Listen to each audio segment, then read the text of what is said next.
할렐루야. 네. 한 주간 너무 묵상들을 많이 하셨는가 봐요. 지난주 말씀에 순종하시고 하나님의 관계를 되돌아보는 한 주간을 살다 오셨죠. 그래서 너무 가라앉아 있는 것 같아요. 절기상 가라앉을 계절이 절기가 맞죠. 오늘 종료주일이고 호산나 오늘 반짝했다가 이제 내일부터 고난 주간이 시작이 됩니다. 오늘 그리스도의 고난이라는 그 십자가 우리 신앙의 복음의 핵심이기도 하고요. 주님께서 감당하시는 그 십자가.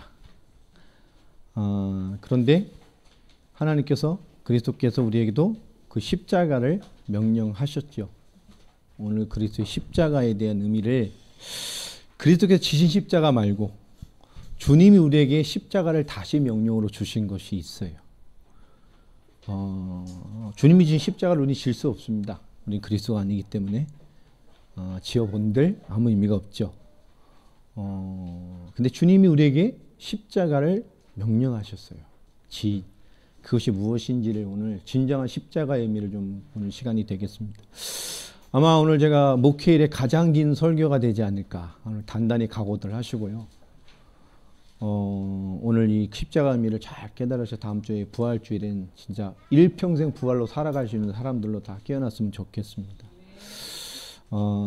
참 날씨도 좋고요. 벚꽃도 보니까 더 좋고 오늘 무엇보다도 이 머리가 제 마음같이 잘 돼서 좋고 이게 머리가 이상하면요 참 힘들어요. 이거 다시 감을 수도 없고 말해서 오늘은 그냥 참 잘 됐어요. 자, 우리 말씀 보겠습니다. 한 구절이라 여러분 누가복음 9장 23절입니다.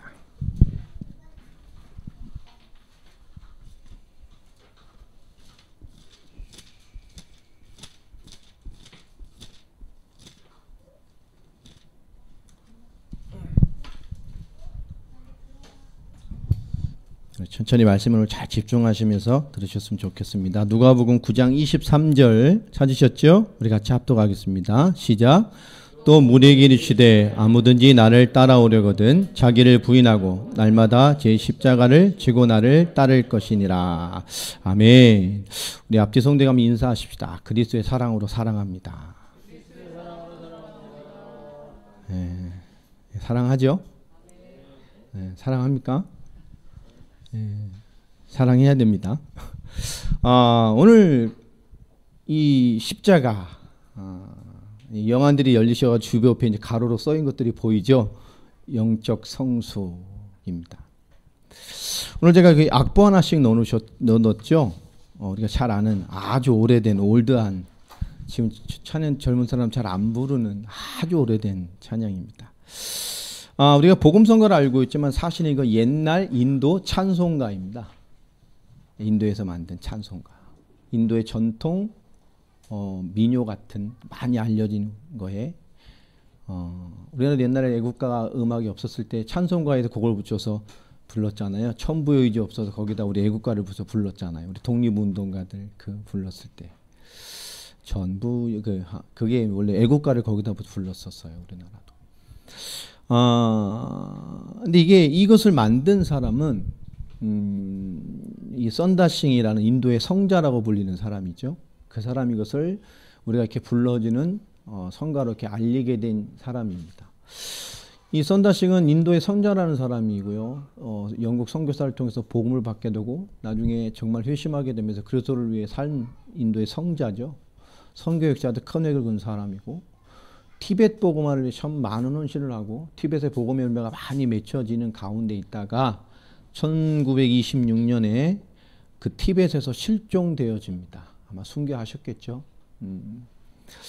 근데 그분이 이렇게 이걸로 유명한 찬양이 되도록 이 출발점이 된 썬다싱 이전에 이 19세기에 이 찬양이 만들어진 배경이 있습니다. 인도의 어느 지역에 선교사를 통해서 복음을 받기는 한 가정이 있었습니다. 거기 다 이제 이방의 그런 현장들이니까요.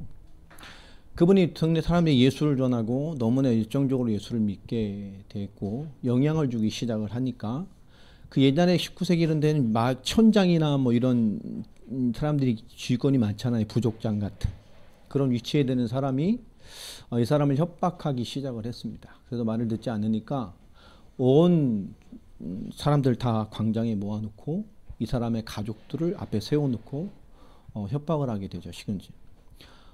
이부터 너희가 믿는 그 예수, 네가 말하는 예수 신앙을 부인하고 우리가 그전과 같이 우리 신앙으로 돌아오면 너희는 살 거다. 아니면 너희는 오늘 다 죽는다 라고 얘기를 합니다. 근데도 이 사람은 아무런 그것을 하지 않게 되죠. 그러니까 자식들 2명이 있었어요. 부와 자녀를 앞에다 끌어놓고 지금 너희가 내 말대로 네 신앙을 부인하고 예수 부인하고 다시 우리로 돌아오면 네 자녀들과 살려주겠다. 그때 이 사람이 좀 음악적인 뭐가 있었나 봐요. 자기 나름대로 이렇게 자기가 찬양을 만들어서 그게 이 찬양입니다. 회심하고서 늘 부르고 다녔다. 근데 이 사람이 그 말에 자녀들이 죽이겠다는데요. 그 말에 이 1절을 부르게 되죠. 주님 뜻대로 살기로 했네. 이걸 부르게 됩니다. 뒤돌아서지 않겠네.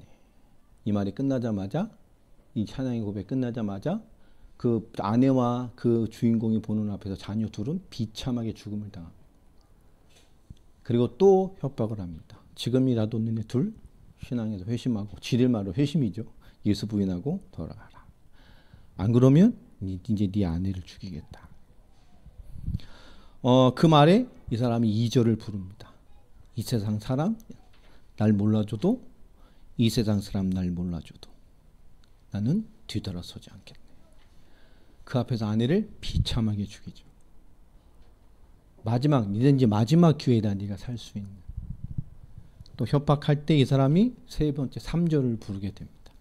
세상 등지고 십자가 보내. 세상 등지고 십자가 보내. 뒤돌아서지 않겠네. 비참하게 죽죠.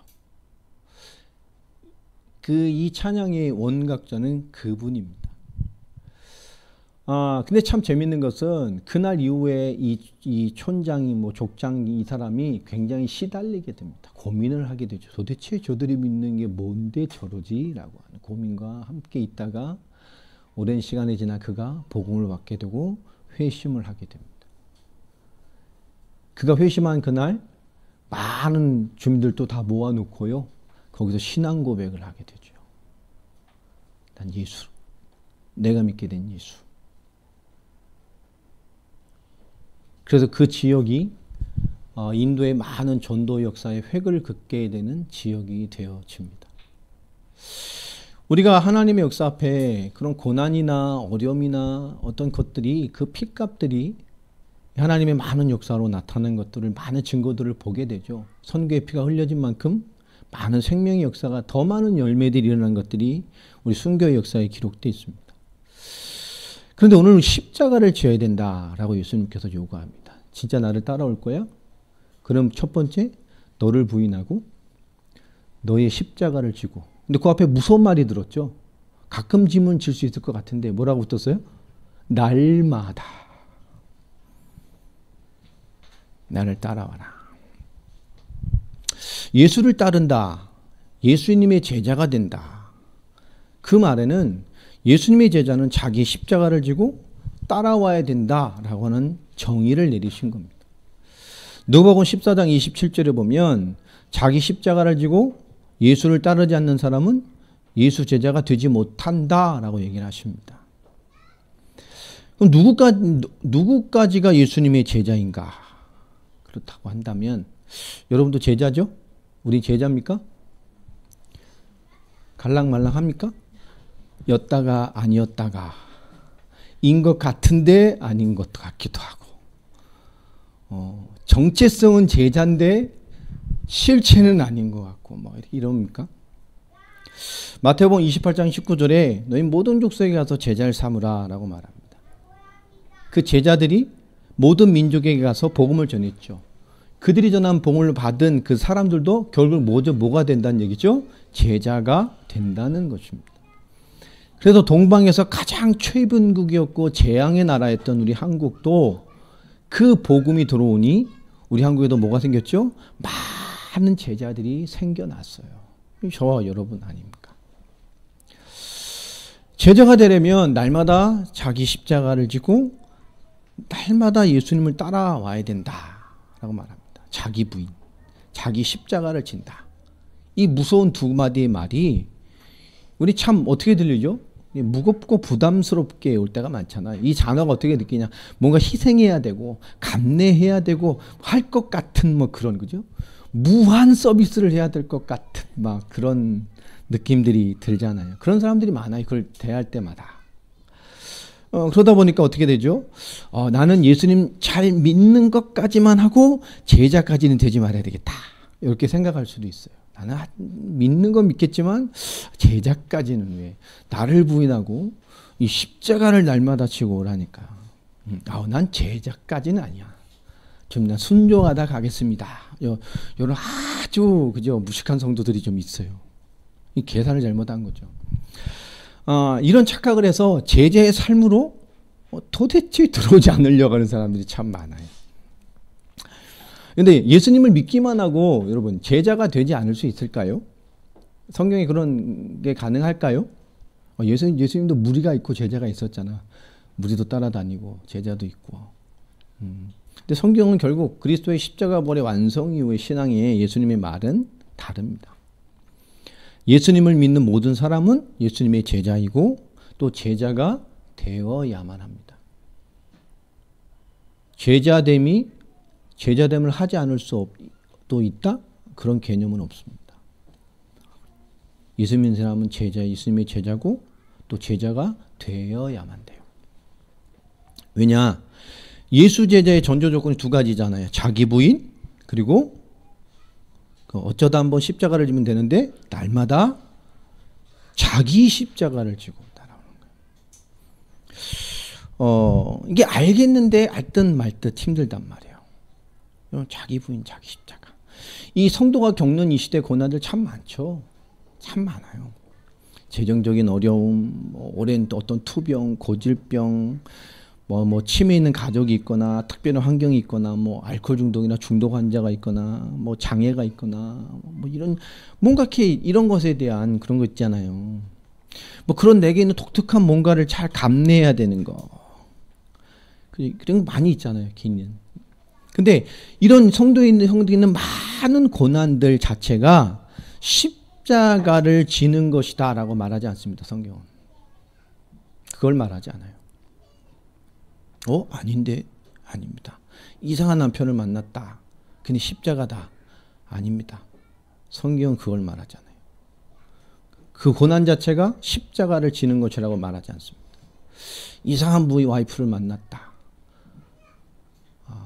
그게 십자가입니까? 성경은 그걸 십자가라고 말하지 않아요. 성경의 말씀은 그런 우리가 많은 말하는 고난들은 내가 지는 것이 아니라 누가요? 예수님이 십자가를 지셔야 될 많은 이유 중에 한 가지라는 것을 우리에게 알리고 계십니다. 지금 우리가 말하는 많은 고난이나 내가 말하는 십자가는 예수님이 십자가를 지셔야 할 만한 많은 이유 중에 한 가지일 뿐이에요. 이걸 잘 이해하셔야 됩니다. 인간이 하나님과 단절되고 하나님의 형상이 깨지고 창조의 원리가 깨짐으로 인간에게 근본 문제로 말미암은 모든 문제로 인간이 재앙과 문제로 살아갈 수밖에 없는 그렇게 독특한 무언가 재앙 상태에 빠질 수밖에 없는 것은 예수님 십자가에 대해 당면한 많은 이유 중에 아주 작은 한 가지일 뿐입니다. 그리고 또 두 번째로 실제적으로 마음을 터놓고 여기를 보면 이 나의 십자가 같은 이런 것들, 그죠? 내 어떤 죄의 열매요 인생의 재앙과 같은 이런 많은 것들. 이런 것들은 결국 창세기 3장 이후에 재앙의 세상이요. 정말 하나님의 죄악과 죄의 열매로 가득한 죄책이 가득한 이 창세기 3장 이후의 세상에서는 어떤 일입니까?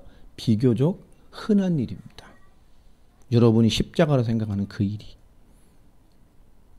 내 자신의 고난이 제일 크고 내 인생을 쓰면 우리는 다 대한민국 사람들 웬만한 사람들은 내 인생을 쓰면 한 질로 쓸 수 있어요.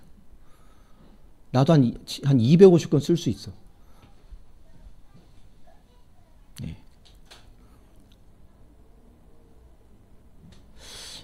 여러분이 말하는 그 십자가란 여러분의 그런 문제는 이 창세기 3장 같은 세상에는 비교적 흔한 일입니다. 내 자신의 고난이 제일 크고 이게 독특하고 정말 나 같은 사람이 또 있겠냐? 많아요.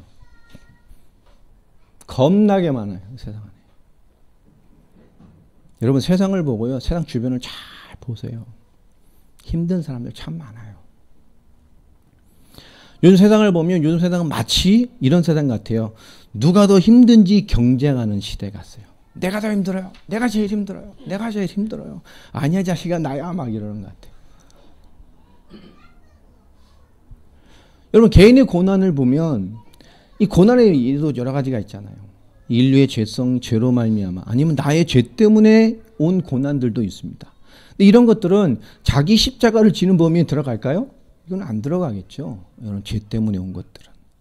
또 예수 그리스도의 이름으로 받는 고난들이 있잖아요. 예수님을 믿음으로 오는 고난, 복음을 위해 살고자 할 때 오는 여러 가지 박해들, 이런 거는 십자가를 진다는 의미에 아마 들어갈 겁니다. 또 십자가를 진다는 개념에 이런 어떤 사람들은 뭐 청빈이나 성결이나 거룩이나 막 이런 것들로 막 금욕주의적 같은 걸로 막 거룩에 투쟁하는 사람들이 참 많이 있습니다. 그게 십자가를 지는 게 아니에요. 오늘 누가복음 9장 23절 오늘 메시지를 보면요. 결국 자기 부인은 뭘까요? 그리고 날마다 십자가를 진다는 건 뭘까요? 오늘 페이퍼 여러분 다 녹취하면서 기록하면서 들으세요. 우리가 그래야 잘 남아요. 그 의미가 결국 뭘까? 진정한 의미는 뭘까? 간단합니다. 결국 자기 부인은 자신의 이기적인 태도, 또 자기 중심적인 사고, 또 자기 마음대로 살려고 하는 태도 이런 것들을 부인하는 것을 말하는 거죠. 근데 이런 것들을 포함해서 더 넓고 포괄적인 의미가 있습니다. 그게 뭐죠? 나의 태도나 습관을 넘어서서 내 자신을 총체적으로 부인하라는 거예요. 결국 자신의 지배권을 부인하라는 겁니다. 내가 주인된 내 자신을 완전히 어디 안에요? 예수 그리스도 안에 통치권 안에 넣어두라는 거예요. 우리가 말한 대로 결국 이 자기 부인은 내 자신에 대한 최종적인 부인을 하라는 겁니다. 내 통제권을 예수 그리스도께 드려버리라는 거예요. 나를 부인한다. 이 부인이란 말의 원어의 뜻을 보면요. 절교한다, 끊어낸다, 그러니까 분리된다 그런 뜻입니다. 너 절교야. 그럼 그다음부터 뭐죠? 걔는 왼수가 되는 거죠. 안 보잖아. 그런 거예요. 부인이란 단어의 뜻이. 그러니까 어떤 대상과 완전히 끊어지고 분리되는 것을 말합니다. 그러니까 내 자신과 뭐 하라는 거죠? 내 자신과 완전히 분리되고 철저하게 끊어져야 된다는 거예요. 예수님께서요. 결국 자기 부인은 나와 끊어지고 나와 분리돼야 된다는 겁니다. 아니 사람이 유체이탈하는 것도 아니고 어떻게 내가 나하고 분리가 돼요? 왜 그런 말을 하셨을까요? 도저히 예수님의 제자라고 하면서 예수님 믿는다고 하는데도 도저히 예수님의 사람, 예수님의 제자라고 볼 수 없는 세속적이고 거룩하지도 않은 그 삶을 가지고 그죠? 하나님을 믿는다 하면서 자기를 신봉하고 자기의 삶을 신봉하고 지극히 자기 중심적인 사고를 하고 사는 사람 다 그렇잖아요. 예수를 믿는다고 하면서도 결국은 자신이 자기 주인이 되어져서 그런 상태와 그런 신앙과 그런 삶의 양태를 가지고 살아간단 말이에요. 그러니 어찌 분리될 수 있겠습니까? 우리가 하나님 믿는다고 하지만 결국 모든 것에 내가 주인이에요. 나와 끈끈이 붙어져 있어요. 은혜 받기 전에 나, 세상 사는 나, 뭐 전부 어찌 분리가 될 수 있냔 말이에요. 우리가 예수를 그리스도로 믿는 믿음으로 말미암아 하나님께 칭의라는 엄청난 축복을 얻게 됐습니다. 예수 그리스도의 십자가의 은혜로 말미암아 하나님 우리에게 주신 법적인 선언이죠. 우리가 죄의 투성이지만 하나님의 생명의 성령의 법 그리스도의 은혜로 말미암아 죄 없다 하셨습니다. 죄 문제를 끝내주셨어요. 우리가 칭의를 얻었다고 해서 우리 믿는 자가 도덕적으로 완전하다라고 말할 수 있나요? 그렇다고 우리가 도덕적으로 완전해진 게 아닙니다. 모든 투성이에요. 칭의된 순간부터 하나님은 그리스도께서는 뭐죠? 그 성령으로 우리를 계속 바꾸어 가십니다. 그게 성화의 과정이죠. 이 성화의 과정이 어떻게 우리에게 입은 자들에게 그죠? 이 칭의로 말미암아 그 칭의 입은 자가 그 칭의에 맞도록 계속 걸맞게 우리가 뭐 하도록요? 우리가 변화되도록 이끌어 가셔요. 그게 성화입니다. 우리는 스스로 우리가 구원받았다는 거 알고 있어요. 복음 받은 사람들은. 그렇게 알고 있음에도 불구하고 스스로 오랜 동안 여전히 우리는 나를 바꾸지 않고 있습니다. 스스로 난 그리스도로 말미암아 깨닫고 변화되고 정말 새 사람 됐어 말하면서도 우린 아직까지도 보면 뭔가 어두운 부분이 가득 차 있음을 우리 감지하고 살아요. 저도 마찬가지입니다. 저는 그리스도 만나고 90% 변했어요. 그 남은 10%가 저희 가시가 돼가지고요. 아직도. 와, 옛날에 내 옛사람이었으면 어땠을까? 아, 끔찍해요. 아, 그랬구나. 생각해보면 끔찍하다니까요. 와. 정말 많이 변했어요. 이 정도면, 이 정도 바뀌었나? 그런데도 불구하고 딱 뒤돌아보면 뭐죠? 뭔가 다른 놈이 또 있어. 그렇죠? 다 치운 줄 알았는데 내가 못 보던 나의 지하 세계가 은혜 받고 난 후에도 어느 날 보니까 그 지하 세계가 있어요.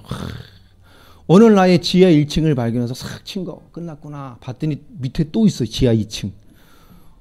오늘 또 보니까 지하 3층 4층 5층 막 환장해요. 막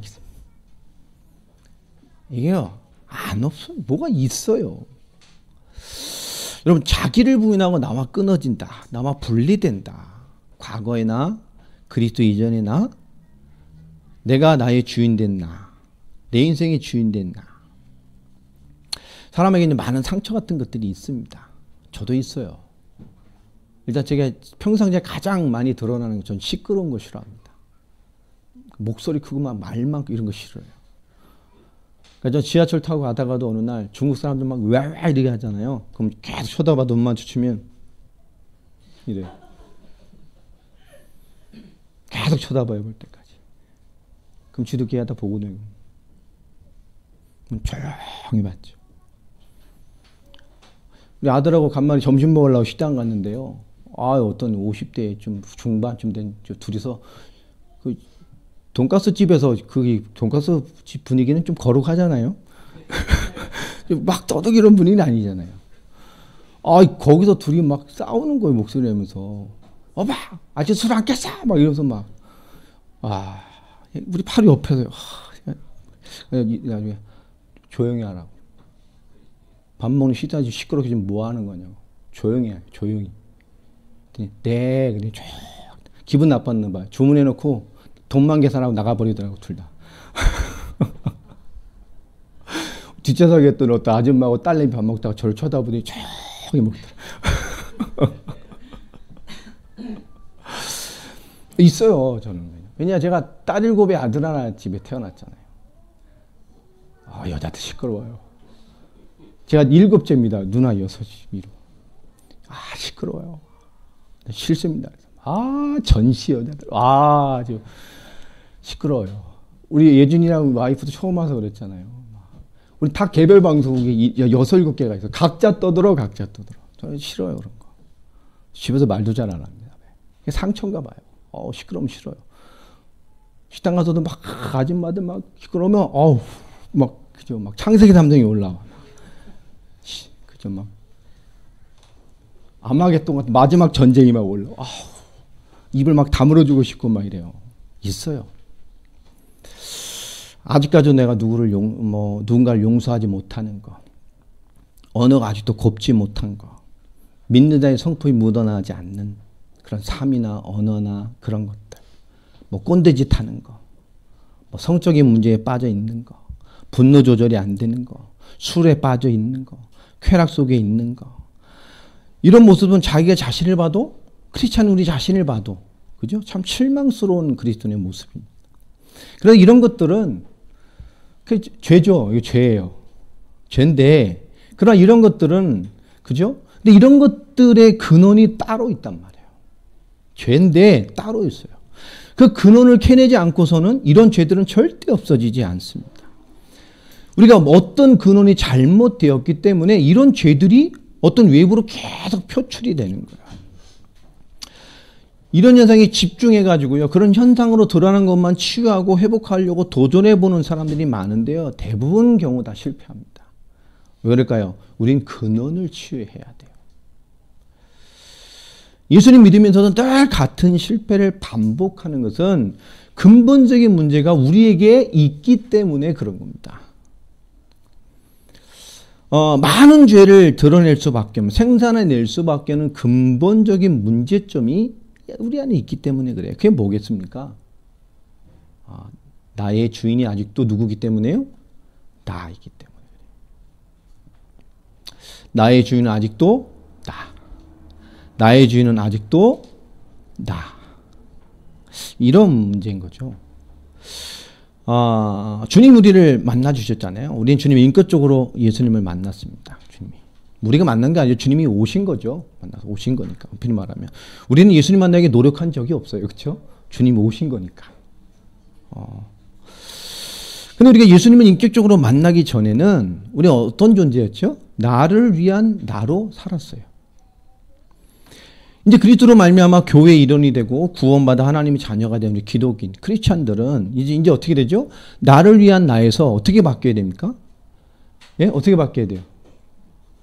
여전히 나를 위한 나여야 됩니까? 어떻게 바뀌어야 되죠? 더 극심한 나를 위한 나여야 돼요. 주님이 내 편 됐으니까 더 하나님 나에게 역사에 주옵소서 이래야 되나요? 더 나를 위한 나를 위해 살아야 되나요? 아니죠. 나를 위한 나로다가 이제 뭐죠? 예수를 위한 나로 가야 된단 말이에요. 근데 가장 악한 게 뭡니까? 우리 크리스찬의 가장 악한 거. 주님 볼 때 가장 악한 거. 내가 누굴 죽이거나 미워거나 우리 말하는 죄보다 주님이 가장 악하게 보는 게 뭘까요? 크리스찬이. 질성사 안 하는 거? 11조 떼먹은 거? 뭘까요? 생각해 보세요. 가장 악한 게 뭘까요? 나를 위한 나에서 이 예수를 위한 나로 가야 되는데 결국 그래서 어떻게 되죠? 나를 위한 예수로 가고 있는 거예요. 예수를 위한 내가 아니라 나를 위한 예수로 가고 있다니까요. 이게 가장 악한 거죠. 이게 종교고요, 우상숭배고요, 예수를 이용하는 엄청난 죄악입니다. 이게 하나님을 이용하려고 하는. 이 하나님을 이용해 먹으려고 하는 거잖아요. 이것이 철저하게 해결되지 않는 이상은 이런 교묘한 진짜 엄청난 죄성이 해결되지 않는 이상 교회는 이 참담한 세상과 참담한 영혼들에게 빛이 될 수 없어요. 교회만 뿐입니까? 이것이 해결되지 않는 크리스찬은 이것 해결되지 않는 하나님의 사람은 세상과 불신자에게 빛이 되기는 참 힘듭니다. 우리도 진실된 그리스도라고 말하면서도 그렇죠? 그렇게 살기 어렵다고 말하는 근본이 거기 있어요. 우리가 진정한 그리스도로 산다는 것은 우리가 진정한 예수의 제자로 산다는 것과 동일한 의미란 말이에요. 나를 위한 예수를 청산하고 예수 제자는 뭘 해야 돼요? 예수를 위한 나, 예수를 위한 나의 삶으로 완전히 바꾸는 것이 필요합니다. 여러분의 모든 게 이 범위가 돼야 돼요. 이 분리되면 안 된다니까요. 여러분의 삶의 모든 부분에 하나님이 배제되고 믿음이 배제된 부분에 계속 문제가 생기는 거예요. 우리도 삶의 어떤 부분은 절대 믿음, 하나님이 개입 안 되는 부분이 있죠. 이건 내가 해야 돼. 거긴 계속 문제될 텐데요. 거기 하나님이 인정 안 되고 믿음이 인정 안 되고 하나님의 은혜가 인정 안 되면 일평생 계속될 텐데요. 우리는 왜 문제 속에 사는지조차도 모를 때가 참 많아요. 거긴 절대 하나님의 법칙이 적용 안 되죠. 여러분 뭐 있어요. 그 근원이 바뀌지 않는 한 거긴 하나님 없습니다. 하나님 역사해달라면 하나님 없게 만들어 놓고 살잖아요. 거긴 절대 믿음의 원리가 개입이 안 돼요. 뭐 있습니다. 사단이 그걸 알죠. 우리가 예수 중심적이지 않으면 필연적으로 자기 중심적으로 살 수밖에 없어요. 우리는. 여러분 이렇게 손을 대보세요. 가슴에. 여러분 속에 예수 있습니까? 옛날 유명한 드라마 이 안에 너 있다 이런 거 있죠. 진짜 내 안에 예수 있어요? 내 속에 내가 있습니까? 예수가 있습니까? 지난주 제가 서론에 불렀던 세상 노래처럼 내 속에 내가 너무너무 많아요. 뭐 있죠? 있어요. 내 속에 내가 있는가 예수가 있는가 이거 굉장히 중요한 질문이잖아요. 저도 예전에 수십 년 전에 막 새벽 예배 하면서 오랫동안 기도했던 기도가 있습니다. 하나님, 저의 모든 것, 저의 삶의 모든 것 하나님께 드리고 하나님이 소유하시고 하나님 통치 주시고 내 모든 것 주님께 다 드립니다. 내 생명도 하나님께 드립니다. 하나님 다 주님 내 삶을 잘 인도해 주십시오. 참 수십 년 이렇게 기도했었습니다. 이 말은 뭐죠? 나의 소유권, 나의 통치권을 뭐요? 주님께 드려버리는 거죠. 나의 총체적인 모든 것을 예수님 위에 드려버리는 겁니다. 이게 자기 부인이죠. 여러분, 자기의 결정권을 포기하고 예수님께 결정권을 드린다는 거. 나 중심적인 삶이 아닌 예수 중심적인 삶을 사는 거. 이게 자기 부인입니다. 여러분 다 그렇게 살고 계시죠? 그죠? 옆 사람 보세요. 다 그렇게 살고 있어. 다. 우리 다 그렇게 살고 있어. 제가 그건 제 믿음이라 그랬어요. 그렇게 믿어야 내 마음이 편하니까. 이게 다 우리이란 말이에요. 근데 이렇게 사는 거 보면 불편한 게 있을까요? 없을까요? 있어요? 없어요? 많죠. 이게 사는 것. 이렇게 살다 보면 자기중심적으로 사는 것보다 불편한 게 많이 있어요. 특별히 뭐가 있죠? 내가 예수님의 마음으로 산다 해도 타인은 그걸 알아요? 몰라요? 타인은 이해하지 않습니다. 볼 수 없죠. 내가 믿음 약한 가족을 다 품고 있다 해도 그들은 이걸 알아요? 몰라요? 이해 못합니다. 내가 주변의 사람 누구를 다 품고 있어도, 그죠? 그들은 그걸 몰라요. 왜? 불신자들. 하나님 은혜가 없는 자들은 모양이나 상태만 보기 때문에. 우리 모양과 상태만 봅니다. 우리 중심을 보지 않죠. 그러니까 우리가 하나님 중심적으로 자기를 부려고 살고 하나님만 탁 살아간다는 게 세상 살면 많은 사람 관계 속에서 좀 불편할 수는 있어요. 그러나 그것이 우리가 이겨내지 못할 이유는 되지 않습니다. 그런 것들이 있기 때문에 자기 부인이라는 것 속에 하나님께 내 통제권을, 결정권을 다 드린다는 속에는 어떤 것도 있죠? 수용성, 용납이라는 의미가 같이 들어가 있어요. 그러니까 예수님께서 다 수용하라고 말하죠. 70번씩 7번 용서하라고 말하죠. 거의 막 400번 이상 500번 가까이 용서하라는 얘기인데, 그죠? 그 말은 뭐죠? 아주 간이 늘어진다는 얘기. 참마. 그 말은 뭐죠? 다음 걸리란 얘기예요? 참마 얘는 이러이러 아닙니다. 수용성을 말하는 거예요. 용납을 말하는 거예요. 그러니까 우리가 자기 부인한 하나님께 모든 것을 드렸다는 우리 안에 뭐죠? 용납, 수용성이라는 큰 삶을 사는 의미 자체와 그 큰 삶을 사는 자세를 포함하고 주신 말씀입니다. 우리가 칭의된 의인이 되었다 하더라도 하루의 삶은 칭의된 의인으로 사는 게 아니잖아. 매일매일을. 그죠? 매 순간순간을 그렇게 사는 게 아니라고요. 여전히 옛사람으로 살고 있을 때도 많아요. 그렇잖아요. 칭의된 하나님이 사람임에도 불구하고 아예 그냥 대놓고 옛사람으로 사는 사람도 있잖아요.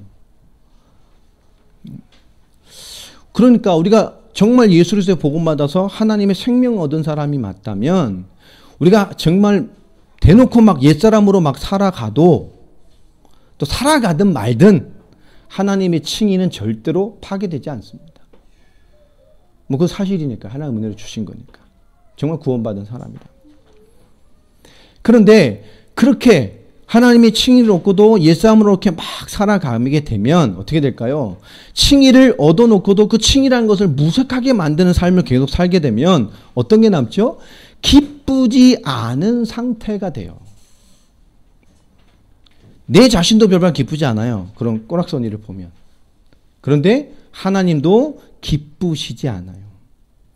내 자신도 기쁘지 않고 하나님도 기쁘지 않은 뭐 그런 삶을 계속 살면 어떻게 되죠? 칭의는 되었는데 아무도 기쁘지 않으니까. 그런 상태로 시간이 가고 그게 계속 쌓이니까 결국 어떻게 되죠? 뭔가 점점 어둡고 건조하고 우울하고 뭔가 홍콩 누아르 영화 같은 침울한 그런 신앙생활하는 경우가 많은 거예요. 여러분, 그리스도인이 불신자보다 우울증이 더 많은 거 아세요? 통계가? 우울증, 정신적인 고통, 이 평균적으로 그리스도인이 더 많습니다. 불신자보다 그 퍼센트율을 따져보면.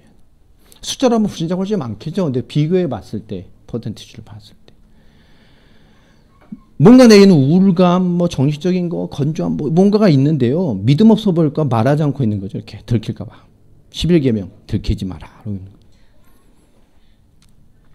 통계가 세상보다 많아요. 왜 그러죠? 이런 겁니다. 나도 기쁘지 않고 하나님도 기쁘지 않은, 아무도 기쁘지 않은 그런 시간을, 신앙생활을 오래 하다가 계속 실망하고 있다는 거죠. 이게 교회 안에 계속 실망하고 있는 거예요. 계속 교회 다니면서도 뭔가에 계속 실망하고 쌓이고 있는 거예요. 여러분, 그리스도인들은 자신에게 실망하면 안 됩니다. 실망의 수준 가지고는 안 돼요.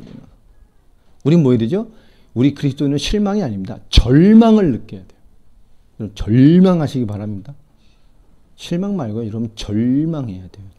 절망을 느껴. 절명은 뭐죠? 끝이구나. 이거잖아요. 자기 자신에 대한 기대가요, 철저하게 사라져 버려야 돼요.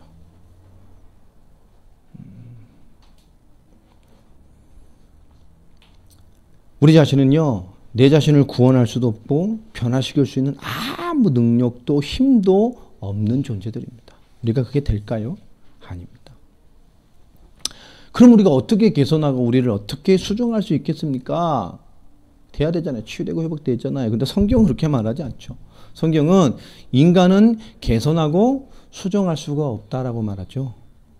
쉽게 말하면 인간은 쓸 수 없는 상태다라고 말을 해요. 성경은 인간은 창세기 3장, 전적인 타락 이후 창세기 3장으로 말미암아 완전히 파괴됐습니다. 그 죄와 죄성과 그것으로 말미암은 죄의 열매로 세상과 인생은 재앙 상태에 있고요. 하나님의 진노를 유발하는 것으로 가득 차 있어요. 우리의 죄. 이 죄인의 근성들이요. 그러니까 뭐요? 인간은 고쳐 쓸 수 있는 상황이 안 돼요. 인간은 고쳐 쓸 수 있는 상태가 아니라는 거예요. 성경은. 그 타락한 인간의 본성은 막 썩고 문드러지고 진이 질질질 흐르고 막 냄새가 막 썩고 진동을 해서 도저히 개선해서 쓸 수 없는 상태고 쓸 수 없는 존재라는 거예요.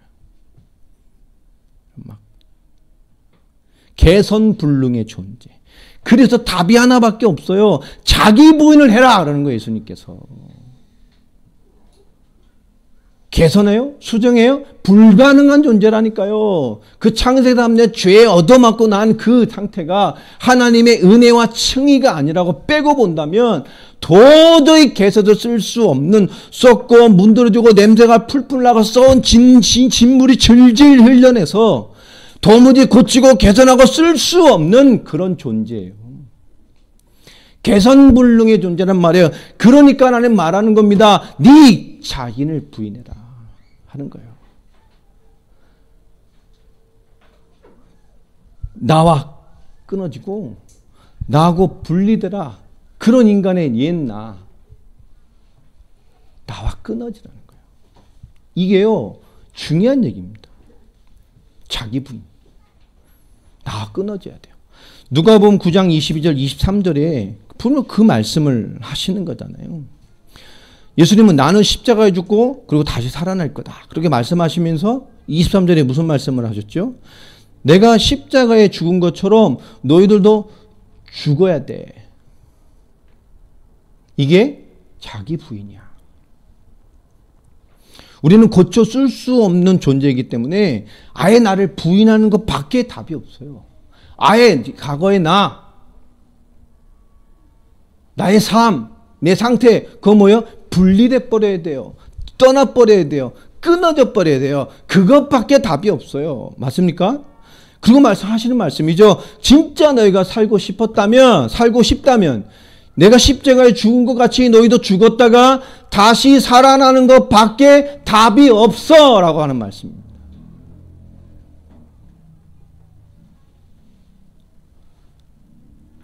갈라디아서 2장 20절 말씀이죠. 내가 그리스도와 십자가에 못 박혔나니. 이것이 자기 부인의 유일한 방법입니다. 이것밖에 없어요. 여러분, 내가 그리스도와 함께 십자가에 못 박혀 죽였어요. 여러분 십자가를 진다는 거 그건 뭐죠? 십자가를 졌어. 그건 뭐죠? 십자가에 못 박히고 죽으라고 지는 거예요. 십자가 형은 누구죠? 자기가 못 박힐 십자가를 자기가 지고 가는 거예요. 그게 형법입니다.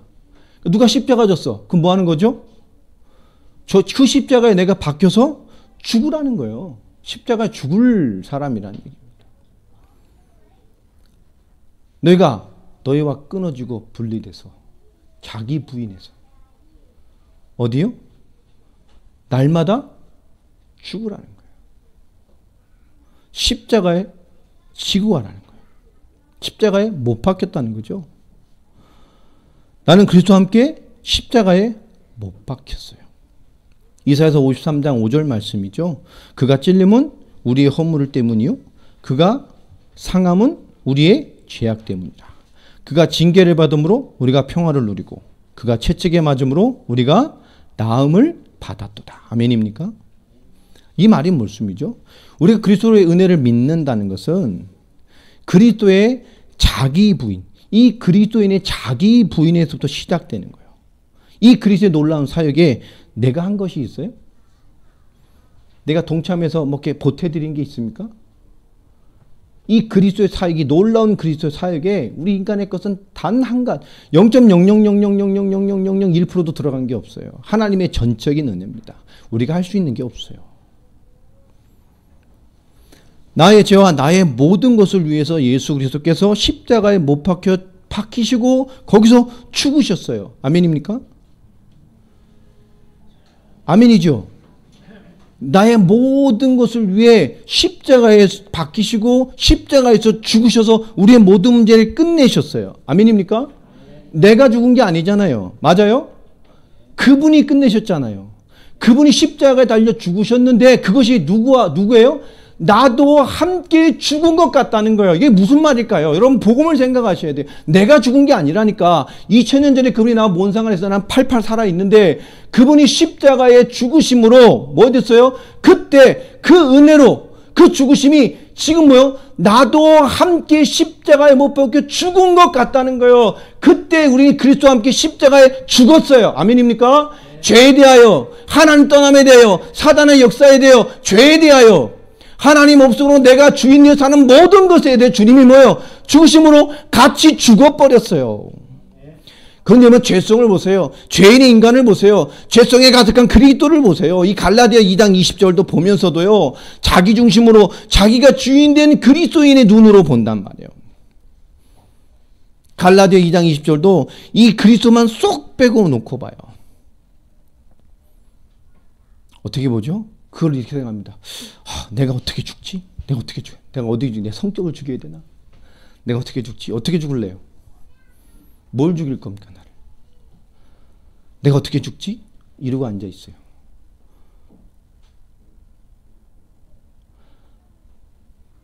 예수님이 십자가에 죽으심이 그게 그때 우리도 함께 그 은혜로 함께 십자가에 못 박혀 죽었어요. 이해되세요? 그런데 우리는 자꾸 그때 죽었다니까. 같이 끝내셨다니까. 근데 지금도 내가 어떻게 죽지? 내가 어떻게 죽여야 되나? 내가 뭘 죽여야 되지? 여러분 말씀조차도 내가 뭘 죽지? 뭘 죽여요? 잘 사세요. 그리스도와 함께. 좀 제발 그리스도와 함께 살아 좀. 좀 은혜 좀 누리고 살고 좀 은혜 있는 말 좀 하고 살고 좀 복음 누리고 살고 믿음 없어도 좀 있는 것 같이 살고 좀 뭘 죽어요? 살으라고 하셨죠? 이제 죽으라고 하셨어요? 그럼 십자가에서 딱 죽으시고 다 죽여버리지 예수님께서 죽으려는 거면. 우리 말씀까지도요. 자기 중심으로 해석하니 죄인의 본성은 정말 지긋지긋한 거예요. 말씀 자체도요.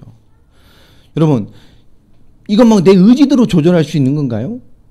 내가 예수님이 못 박힌다고 하는 그 의미가요. 내가 동의하면 예수님과 함께 못 박히고 내가 싫으면 예수님만 못 박히고 여러분 십자가 오직 선택적이지 않아요? 옵션? 이 예수님이 함께 못 박힌다는 의미조차도 뭐가 있죠? 내가 동의를 해야 돼. 이거는 함께 못 박혀도 그래요. 이건 예수님만 박히면 되겠네.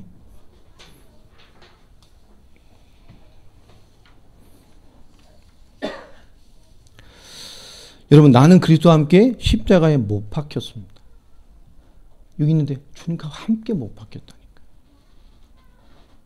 여러분, 이 로마 통치 당시에 십자가가 되게 고통스러웠잖아요. 근데 더 극심한 사형이 하나 있었어요. 그게 뭐냐? 십자가에 처형돼 죽은 사람이 있잖아요. 그 사람을 이제 뭐 이렇게 함께 죽은 시체죠. 못 박힌 시와 함께 멀쩡한 사람을, 죄인을 그 시체와 함께 같이 또 함께 묶어요. 그 위에다 같이 한 몸인 것처럼. 그리고 웅덩이에 파서 넣어놔요. 그 사람은 어떻게 되죠? 그 시체의 독에 오염돼서 더 고통스럽게 죽어요. 그런 형벌이 하나 있었어요. 예수님은 근데 지금 그 말을 하시는 거예요. 함께 죽었어. 끝냈어요. 함께. 하나님께서 칭의는 죄인에게 의를 부여하신 거예요. 그렇죠? 그것도 그리스도의 의를 부여하셨어요. 이것은 그리스도로 말미암아 이 생명 자체가 완전히 변환되는 것을 말합니다. 변화가 아니에요. 완전 변환이 된 거예요. 성령이 내주하심으로 우리 옛것이 뭐요? 완전히 새 것이 된 겁니다. 이전 것은 지났으니 보라 새 것이 되었도다. 완전히 다른 존재라니까요. 그 옛것은 여러분 뭐라 말하죠? 끊어내라잖아요. 분리되는 거예요. 그게 자기 부인입니다. 그리고 날마다 자기 십자가를 진다는 게 뭡니까? 옛사람에서 우리 거듭난 하나님의 자녀, 새 사람이 된 거라니까요. 우리가 새 것, 새 사람이 됐어요. 여러분, 자기 자신을 보면서요. 아, 나 아직 안 바뀌었어. 난 아직 멀었어. 난 아직도 이걸 죽여야 돼. 아, 주님이 함께 죽었다니까. 난 아직 옛사람이구나. 뭐 이러고 있어요. 여러분, 내가 죽는 게 예수 그리스도가 죽으셨기 때문에 내가 함께 죽었다는 거예요. 그게 뭐죠? 내가 주인된 하나님 없는 과거에 내가 죽었어요. 그리고 새 것이 됐어요. 그게 있어요? 없어요? 없어요. 근데 우리 자꾸 뭐죠? 내가 죽으려고 의지를 막 발동해내고 있단 말이에요. 하나님, 내가 어떻게 죽어야 됩니까? 내가 뭘 주게 됩니까? 내 성격을 주게 됩니까? 뭘 주게 됩니까? 뭘 죽어요? 그리스도로 살으라니까. 같이 죽었어. 그러니까 그리스도 은혜 받는 그 그리스도 십자가의 은혜가 임하는 순간 함께 다 죽어버렸어. 하나님께서요. 하나님과 맡겼던 모든 것, 내가 내 주인 되는 걸 그리스도로 주인 받고 하나님이 주인 되셔 다 바꿔. 완전 새 것이 돼버렸어. 새 것.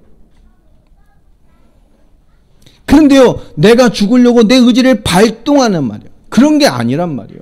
예수님께서 죽으실 때 나와 함께 죽음을 모든 것을 다 끝내셨고 함께 한다는 이걸 못 깨닫는 거예요. 요한복음 19장 30절에 예수님이 십자가에 죽으실 때 무슨 말씀하셨습니까? 내가 다 이루었다. 가로 열고 네 문제만 빼고 가로 닫고 이렇게 돼 있죠. 그죠? 뚝뚝뚝 있고 딱 열고 네 문제만 빼고 가로 닫고 다 이루셨어요. 예수 그리스도의 죽으심, 십자가의 고난, 이 지금 요번 주간이잖아요. 2000년 전에 오늘 예수님께서 요번 주간에 예수님께서 그 고난을 당하신 거 이번 주 금요일은 성금요일이 아닙니까? 우리는 피부에 와닿는 절기라니까요. 실제적인. 예수님의 죽으심으로 우리가 한 창세기 3장, 그죠? 그 사단 문제, 죄 문제, 하나님 단절된 엄청난 문제로 말미암아 모든 사람이 죄에 빠지고 모든 사람이 하나 축복과 단절돼서 사단과 세상에 제공하는 사주팔자 운명과 같은 재앙과 심판, 그 근본과 장악된 모든 것이 문제된 인간이 됐다. 그 모든 인간의 문제를 안고 예수님께서 죽으셨어요. 죽으시면서 뭡니까? 그 엄청난 축복이 뭐요? 나도 함께 그때 뭐요? 내 것이 다 죽어버렸어요. 나도 죽었다니까. 그리스도 없는 그 죄의 나, 사단에 장악된 나, 하나님 없는 나, 그 때문에 모든 것이 문제된 나, 하나님 없이 다른 하나님 잡고 살던 모든 나, 그 진노의 대상인 나, 심판의 대상인 나, 지옥 백성인 나, 다 죽었어요, 같이.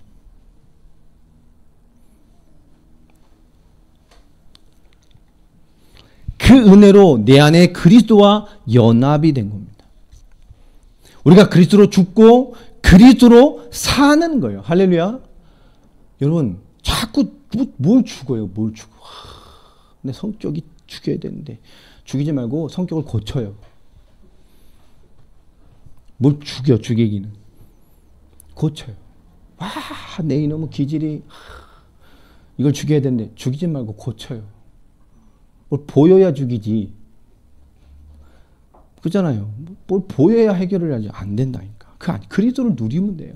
거기에 그리스도를 누리고 그리스도로 사는 겁니다.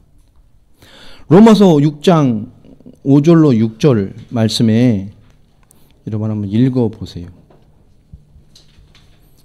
거기 써있죠? 같이 한번 합독해 봅시다. 시작.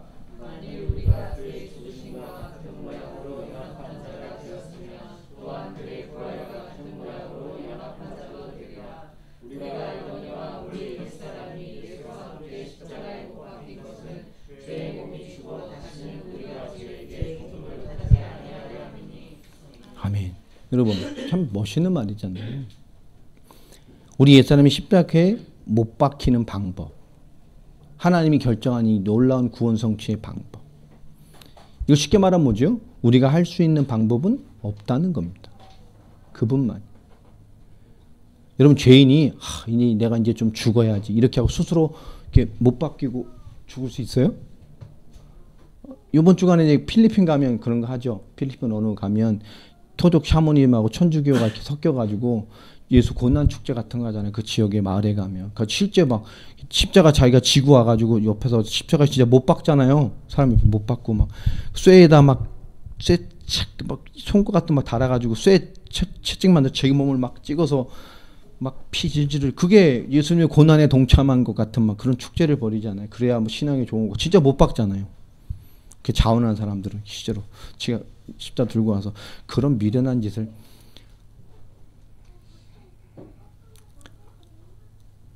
죄인이 이제 난 이제 죄에 대해 죽어야 되겠다. 그리고 스스로 이렇게 못 박아서 운명하시고 그런 것은 그렇게 할 수가 없어요.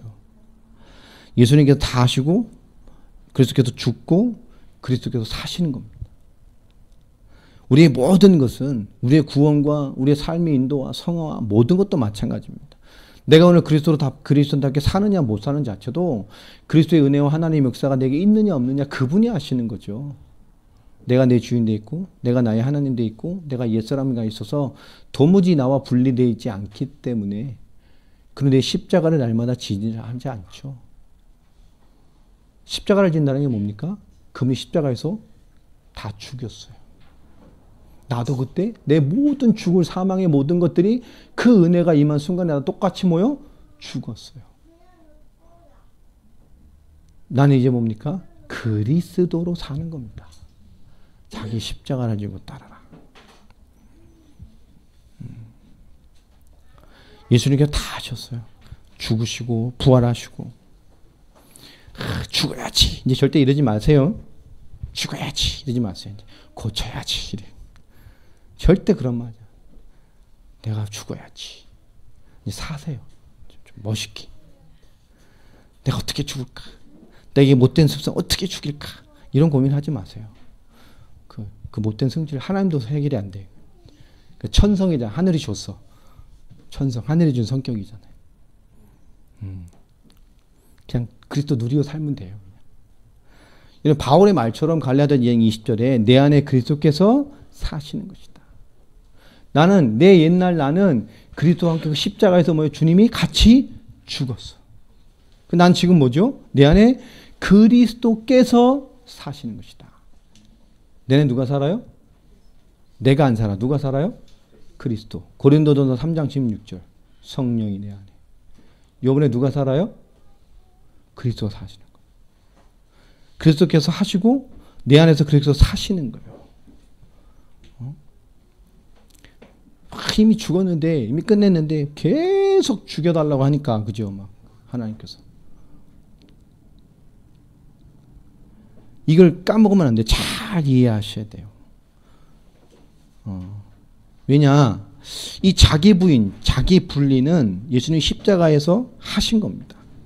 그래서 나는 저 옛사람, 우리는 어떤 선포를 해야 되죠? 끝냈기 때문에 나는 저 옛사람을 뭐 한다고요? 뭐로? 이게 돼야 돼요. 이게 우리의 선언이고 선포가 돼야 돼요. 한번 해볼까요? 나는 저 옛사람을 뭐로? 여러분 올라올 때만 난 저걸 몰라. 모르는 척하서 아는 척하려고 막 친한 척하려고 달라붙으려고. 예, 언제 이런 말을 해야 돼요? 항상요. 우리 죄의 습관, 그리고 마귀가 오늘 우리에게 날마다 와서 우리를 건드린단 말이에요. 이 자기 부인, 나는 저 옛사람을 모르고, 여러분 자꾸 고백하세요. 저거 내 거 아니야. 이 선언하라니까요. 언제 합니까? 이 죄의 습관, 마귀가 날마다 우리 건드리잖아요. 우리 옛사람을 가지고, 우리 기질 가지고, 성격 가지고, 체질 가지고, 우리 연약한 어떤 부분 가지고 계속 틈탄단 말이에요. 그래서 날마다 선언해야 돼요. 순간순간마다 선전해야 돼요. 여러분 뭔가 올라올 때마다 날 계속 선언해야 돼요.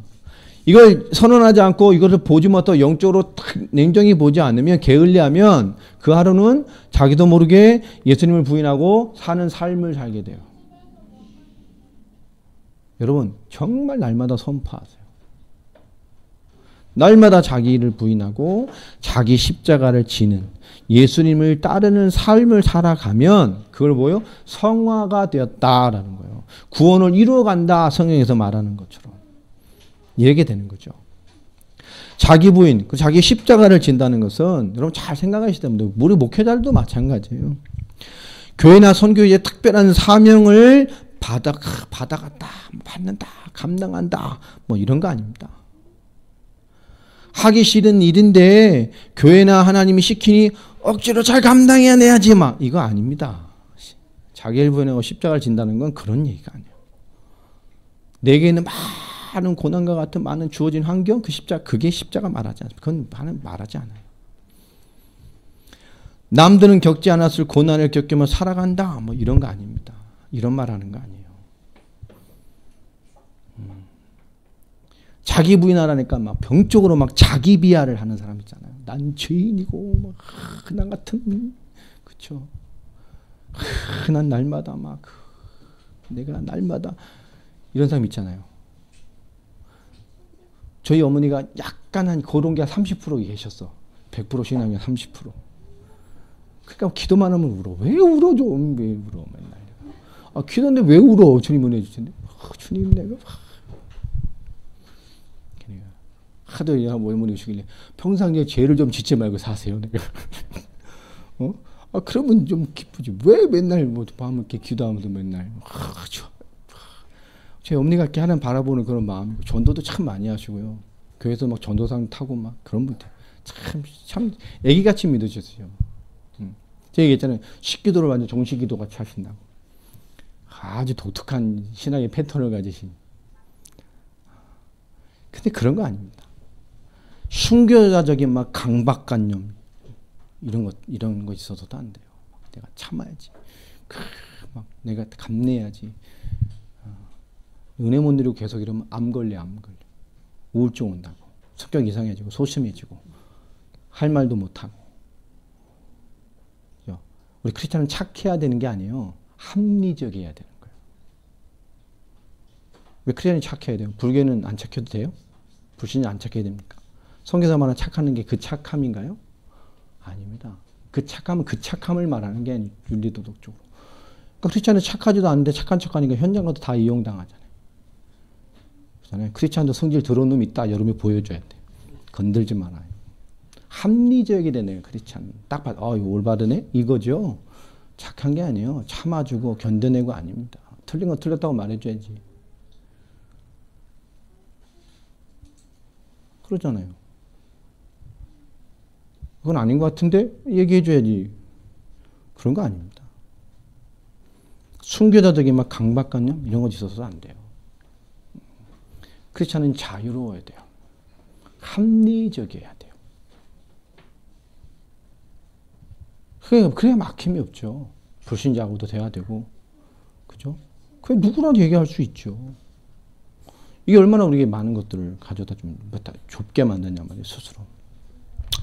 우리는 이미 하나님께서 예수를 통해서 나를 위해, 모든 인류를 위해 이루어주신 모든 것, 우리가 아멘! 이를 받으면 됩니다. 그럼 뭐 되죠? 내 자신이 누구의 소유인지를 정확히 인지하고 있어야 돼요. 내 소유권, 통치권. 그때 우리가 온전한 삶을 이루어질 수 있어요. 여러분 삶의 영역도 마찬가지입니다. 하나님 주인 안 되고 내가 주인 되어줘서, 그죠? 예수 위한 것도 아니라 그거를 위한 예수를 붙잡고 믿고 있는 사람들. 여러분 고질적인 문제 있을 거예요. 거기 하나님 인정하세요. 여러분 일도 골로새서 3장 17절에 뭐라 말합니까? 말에나 일에나 다 무엇을 하든지 예수의 이름으로 하고. 여러분 말도 해야 돼요.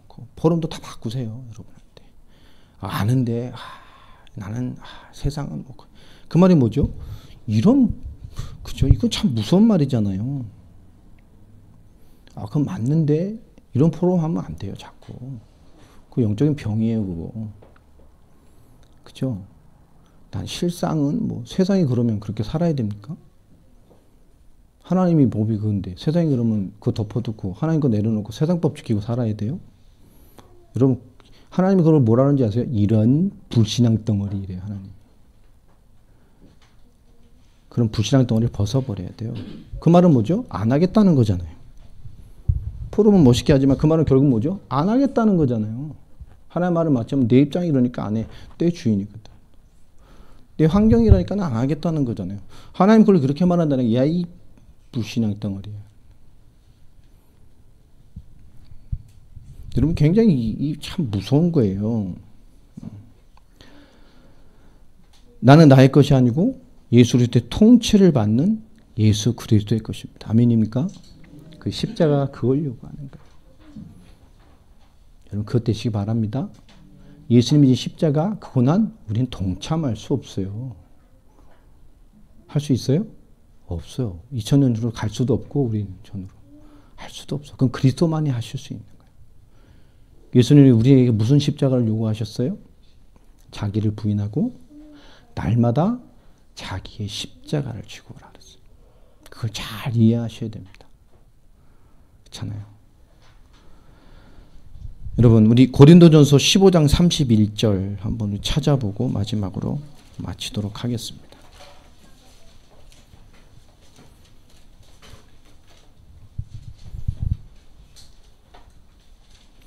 사도 바울의 고백이죠. 고린도전서 15장 31절 우리 같이 합독하겠습니다. 형제들아 내가 그리스도 예수 우리 주 안에서 가진 바 너희에 대한 나의 자랑을 두고 단언하노니 나는 날마다 사도 바울이 말하네. 주님 안에서 내가 너에게 단언코 내 자랑할 것 딱 최고의 자랑거리 하나 있어. 그게 뭐요? 내 최고의 자랑이 뭐요? 아이고 바울도 죽는다 그랬는데요. 그 죽음이 아니죠. 난 날마다 죽노라. 바울은요 예수 그리스도로 산 자들이 오늘의 삶에서 우리 예수 그리스도 구원받은 그리스도로 산다고 하는 사람 우리가 오늘을 살아가는 삶에서 어떻게 해야 되는지를 가장 잘 보여준 모델입니다. 그리스도 앞에서 뭐요? 자기를 부인하는 거예요. 그리스도로 살기, 그의 통치권을 드리는데 그것을 방해되는 그 옛사람. 그에 대해 뭐죠? 그리스도 앞에서 자기를 부인하고. 우리는 십자가 앞에서 자기를 부인한. 우리는 그리스도의 십자가 은혜 앞에서 내 자신을 부인당하는 것을 계속해야 돼요. 사도 바울은 그것이 자기의 자랑. 날마다 자기는 그리스도 안에서 뭐요? 날마다 죽노라. 하나님의 통치와 은혜와 그분의 인도를 되는데 방해되는 모든 것들에 대하여 그 죽어가는 삶. 하나님께 통치권을 드리고 그분 앞에 순종되어지는 것. 지난주에 말씀드렸죠. 우리가 가장 중요한 것. 순종과 하나님의 관계. 그리스도인의 삶이라는 것은요. 자기중심의 마음 깊은 곳의 고백을 십자가 앞에 계속 못을 박아서 자기의 옛자를 십자가에 계속 못 박혀 있게 만드는 거예요. 여러분 그 옛사람을 계속 십자가에 못 박아 두세요. 부활시키지 말고 계속. 이 못된 자아가 그리스도의 십자가로 성화되어서 그러고 가는 겁니다. 예전엔 옛날엔 십자가에 못 박혀 딱 죽었어요. 이제 그리스도로 뭐죠? 그리스도와 사는 거예요. 그리스도가 내 안에 살고 계셔요. 그리스도로 사는 겁니다. 그리스도와 함께 살아가는 거예요. 이것이 하나님의 은혜입니다. 그리스도와 함께 살 수 없는 모든 조건을 주님이 십자가에 다 끝내셨어요. 이제 뭐만 주셨어요? 그리스도와 함께 그리스도로 사는 거예요. 그리스도가 내 안에 살아계신 거예요. 내 안에 그리스도가 사시는 거예요. 여러분 그리스도로 사는, 그리스도가 살아가는, 그리스도로 살아가게 되는 그런 주역들이 되길 바랍니다. 의인의 상태를 성숙되어 가는 감사. 여러분 이 고난주간을 통해서, 우리 십자가를 통해서 여러분 정말 의인의 상태로 성숙되어져 가는 감사가 있게 되기를 바랍니다. 그죠? 날마다 자기의 부인을 제대로 하세요. 날마다. 축복받아야 돼. 그렇게 되죠. 사도 바울은 축복을 받았어요? 우리가 말하는 그 윤택한 삶의 응답을 받았습니까? 안 받았잖아요. 사도 바울은 뭐라 말했죠? 나는 밤낮 없이 일하며 뭐요? 죽기 살기로 사역한다 그랬어요. 누가 많이 도와줬어요? 아니에요.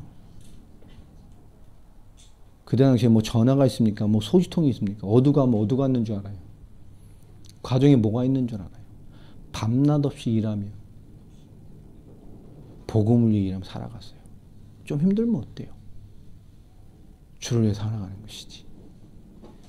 좀 불편하면 어때요? 주를 위해 살다 가는 것이지. 좀 연약하면 어때요? 그리스도와 함께 살다 가는 것이지. 조금 소박하게 살면 어때요? 그리스도인답게 살다 가는 것이지. 여러분 사도 바울은 그 모델을 우리에게 보여줬어요. 그 많은 수십 가지의 질병을 가지고 현장을 다녔던 바울. 편했겠습니까? 병원이 많았겠어요? 상비약이 많았겠어요? 얼마나 많이 힘들었겠습니까? 그게 문제되지 않았잖아요. 문제라고 말한 적이 없잖아요. 하나님께 자기의 육신의 질병, 특히 이 간질 비슷해서 막 하나님 이것을 치료해달라고 간절히 3번 기도했지만 하나님의 답은 뭐였죠? 내가 하나님이었으면 치료해줬어. 그냥 성령까지 해줬을 것 같아. 보기만 해도 은혜가 되게 막. 하나님 뭐라 그랬어요? 네게 준 은혜가 네게 좋게. 간질병이, 그 고난이, 그 힘듦이, 그 척스러운 삶이 좋게. 그게 내 은혜야. 네게 준 은혜. 내가 너에게 응답이라고 준 축복이야. 너의 약함이 곧 강함이 될 거야. 하나님 참 사람이 아니셔도 인정머리가 없으셔. 여러분 중요한 답입니다. 여러분 십자가, 영적 성숙, 결혼 응답에 기품이 있는 정말 큰 뿌리가 있는 영적인 주역들이 되기를 바랍니다. 기도하겠습니다. 하나님 감사합니다. 오늘 예수님께서 우리에게 말씀하신 그 십자가의 의미를 깊게 되새겨봅니다. 하나님의 은혜로 저희를 붙드시고 또 세우시고 역사하셔서 하나님의 뜻을 이뤄가는 그 거룩한 주의 백성의 삶을, 그 하나님 자녀의 삶을 사는 저희들 되게 하여 주시옵소서. 예수 그리스도의 이름으로 기도합니다. 아멘. 오늘 종료주일이고요. 내일부터 고난주간이